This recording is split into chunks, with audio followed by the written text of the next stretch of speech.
Hello again and welcome back to another one, and it is a lot that has happened over the last few hours in the hip-hop space, as once again the game has found himself in the crosshairs, all thanks to a video that surfaced reportedly from his IG page that pretty much triggered PTSD for some hip-hop fans, reminiscent of what went down during the lockdowns, and we'll expand on this in a moment, as games have been getting dragged and quote exposed with anecdotes. And today we also have more that shows Eminem with another one when it comes to breaking hip-hop records, all thanks to a latest milestone on Spotify. And today we also got an unusual clash between Ice Cube and Drake fans after a clip of Ice Cube made the rounds that Drake fans believed to be Cube shading Drake. And on Drake we got another lawsuit aimed at Spotify that also mentioned Drake, and this joins the lawsuit of fraudulent streams, and this one argues that there were some practices that benefited artists like Drake, and we'll expand on this in a moment. And starting with the game, this hit the web just hours ago that sparked a roasting session, reportedly from Game's IG. The Game just said on IG he's now giving verses to independent artists for 50% off his usual feature fee.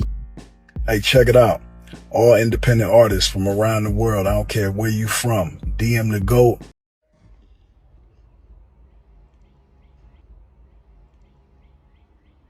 Get you a motherfucking murdered out verse, nigga. Alright? ASAP. I'm not playing. Fuck with all them motherfucking weird ass blogs saying all these hating niggas with my name in their mouth saying every day, if you pay for a verse, that bitch getting murdered, you gonna get it back ASAP. And niggas be mad. Niggas don't want to see y'all independent artists. They don't want to see y'all come up. That's why niggas don't never reach down and grab niggas, up and coming artists and independent artists and do shit for them. Niggas want y'all to stay in the mud. You know what I'm saying? I was there. I've been an underground artist. I sold my motherfucking mixtape. I sold my demo. I slept in my car. I did everything I had to do to get on. So me, I'm looking out for independent artists, and I ain't gonna never stop that shit. These other niggas, they don't want to reach down and pull y'all out the mud. They want y'all to stay down there, my nigga. Niggas selfish, but me, I got you. Hit me. We will introduce mandatory caning for scammers. Offenders who commit scams, defined as cheating mainly by means of remote communication, will be punished with at least 6 strokes of the cane. And the pile-on began based on anecdotes. A guy told me he paid him for a verse and he sent back in a week but didn't clear the record, lol. And this was a recurring point. Might get scammed, be careful. Alongside jokes like these, I paid him for a verse on IG and he sent me a voice note back that said, red rose white ceiling, no body, no casket, just blood spilling. Look, red rose white ceiling, red rose white ceiling, red rose white ceiling. I be in a red rose white. And on the scamming allegations, some users still remember what went down during the lockdowns. Ain't this how they were stealing money from people during Corona times? Laughing emojis. And apparently some have deemed the game's video as a recession indicator, and right now there's essays about how the game reportedly finessed upcoming rappers in the past using this same strategy. However, the fact that his IG is currently down could mean perhaps this was a doctored video using AI, but this is not to say that the game hasn't done this in the past. We don't know for sure, and I'll be looking forward to your thoughts in the comment section. And moving on, Drake has been name dropped in another lawsuit aimed at Spotify as one of the primary artists who has benefited from fraudulence on the platform. Check it out from All Hip Hop. Spotify accused of modern payola in second explosive class action this week, and we got some details. The 39-page complaint brought by New York subscriber Genevieve Capalonga alleges that the streaming giant secretly sells visibility on its playlists through its Discovery Mode program and other undisclosed promotional deals, deceiving paying users who believe they are receiving personalized recommendations. Capalonga's suit argues that Spotify charges listeners for the privilege of being deceived, alleging the platform's touted personalization features are tainted by undisclosed commercial influence from record labels willing to accept reduced royalties in exchange for boosted placement. And Drake was name-dropped again in this one. Capalonga contends that she subscribed believing playlists like Discover Weekly and the AI-driven DJ were tailored to her taste, only to realize that mainstream acts such as Drake and Justin Bieber continued to dominate her feed. And it is wild because Drake's lawsuit claimed that UMG did something similar to expand the reach of Not Like Us, only for these latest lawsuits to use Drake as their primary example of the artist who benefited from bots, foul play, and fraudulent practices. And speaking on Drake, after this Ice Cube video hit the web hours ago, that shit. Spend all your money for the fucking tickets. Pay for parking. You done got your hair did, you done got an outfit and shit.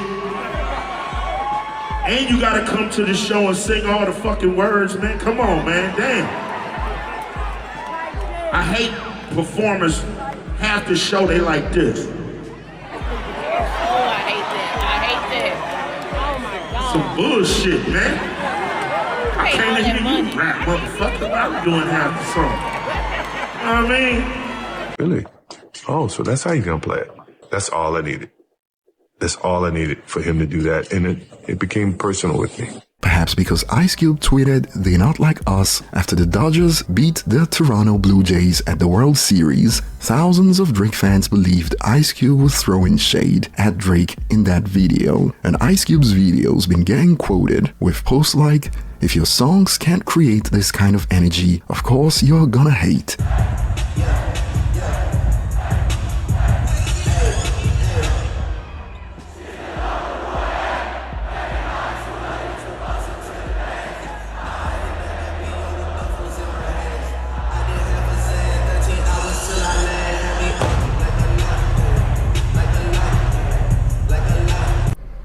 And this also went viral. Ice Cube saw the crowds at the Drake shows going word for word when he put down the mic and was sick as F, laughing emojis.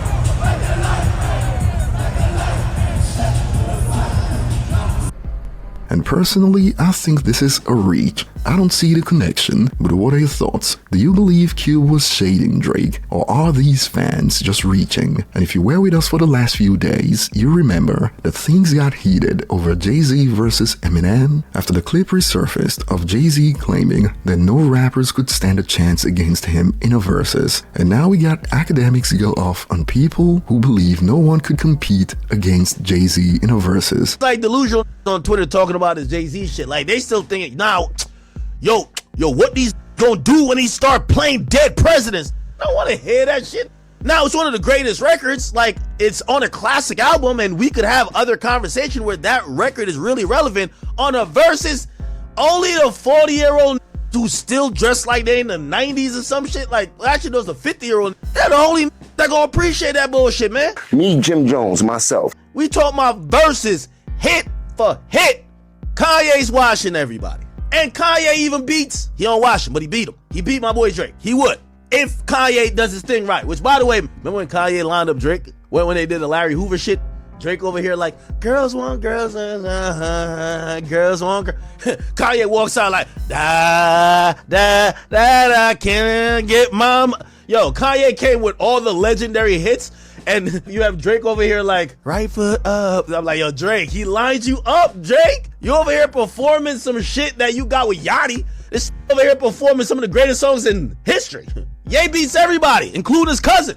His cousin can't do no verses with him. His cousin can't beat him at no verses. Who keeps saying Jay-Z beat Ye in the verses? Like, what songs are we talking about? Like, what songs are you... Like, I've always been from the East Coast, but I don't identify as a New York, because New York are half delusional. They're like Dallas Cowboy fans. Like, you know what I mean? It's like Knicks fans. They always think they're about to win. Y'all never gonna win.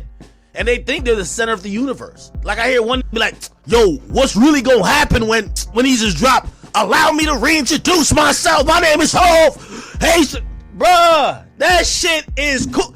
You know what? I seen him made the best excuse. He said, in New York City, he's like, in New York City, the DJs play that and they cut the music off and people sing it. Dummy, that's only New York City.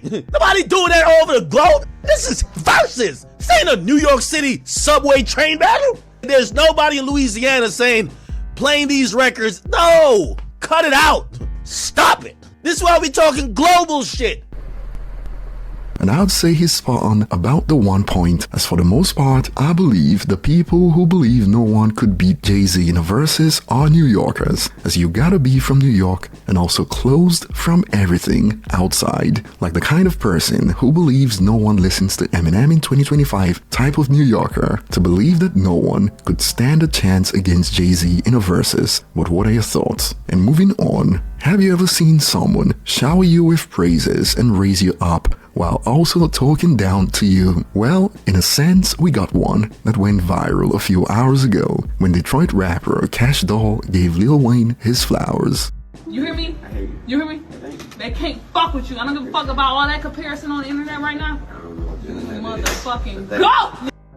Sheesh. And this took a turn, and this went viral. Nah, the way she's bending down to talk to him, shake my head, and apparently without context, this looks like a mom talking to her kid as this went viral. Without the sound, this looks like a mama giving her bad kid that don't touch nothing, don't ask for nothing speech in a mall. But jokes aside, well-deserved flowers to Lil Wayne, and like Lil Uzi Vert stated, in reality I'm 5'4", stand on my money, now I'm 6'7".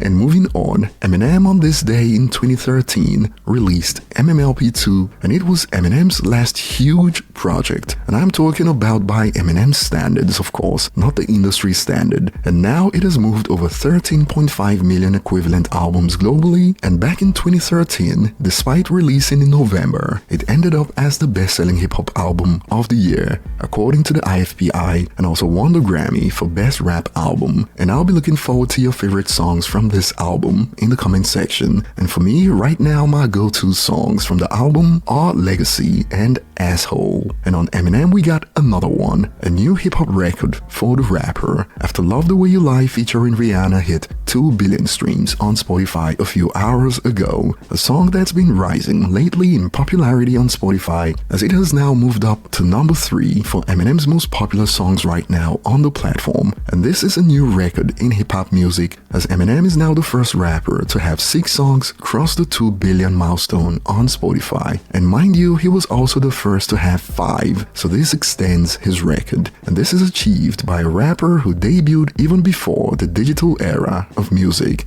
and now he's flourished in the physical era, digital downloads era, and now the streaming era of music. And it won't be long until it is 7 songs over 2 billion, as Godzilla just hit 1.8 billion streams on the platform. And then we had 6, 7. And that will be all for today, and I'll be looking forward to your thoughts below. Thanks for watching, and I will see you on the next one.